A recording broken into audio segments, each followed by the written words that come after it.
Скромно, речиси без ниту еден представник на државниот врв, во дворот на црквата Свети Спас во Скопје денеска се одбележаа 119 години од смртта на Гоце Делчев. Шефот на државата Стево Пендаровски беше единствениот висок државник кој се поклони и положи цвеќе на гробот на Делчев.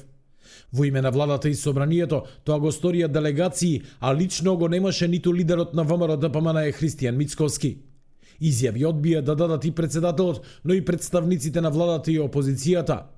Претходно Пендаровски на својот Facebook профил напиша дека македонскиот револуционер и визионер Гоце Делчев е светски хуманист со високи интернационални и космополитски погледи. Денеска одбележуваме 119 години од смртта на македонскиот револуционер и визионер Гоце Делчев. Тој не е само апостол на македонската револуција, тој е светски хуманист со високи интернационални и космополитски погледи. Слава му! За поранешната подпредседателка на собранието Фросина Ременски, која рече дека на настанот дошла како граѓанин, а не како политичар, Делчев не може да биде ништо освен македонски револуционер. Фактот што неговите мошти почиваат во црквата Свети Спас во главниот град на независна и суверена Македонија зборува многу. А тоа е фактот дека тој не може да биде ништо поинаку освен македонски револуционер.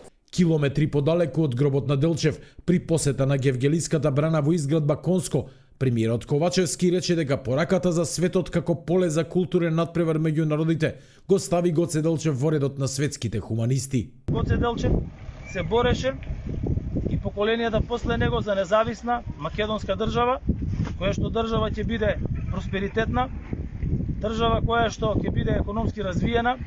На Facebook се јави лидерот на ВМРО ДПМН Христијан Мицковски, кој објави и досега необјавена статија за убиството на Делчев во германски весник. Македонија денеска не е поле за културен надпревар, туку поле за делби по разни основи, смета универзитетскиот професор Никола Дујовски, за кого соработката меѓу народите е нешто што е неопходно за развој на човештвото. Светот може да биде многу побаво место за живење ако ги почитуваме или повремено се навраќаме и така ги практикуваме нашите прилики во животот, токму онака како што и Гоце Делчев и сите други. На денешен ден во 1903 година, 3 месеци пред Илинденското востание, во селото Баница, денешна Грција, предаден и во заседа од турски аскер, загина водачот на македонското револуционерно национално ослободително движење Гоце Делчев. Еден век подоцна, Македонија и Бугарија спорат за тоа чиј е револуционерот. Денешната церемонија на неговиот гроб помина мирно и без инциденти, но и без присуство на представник на источниот сосед.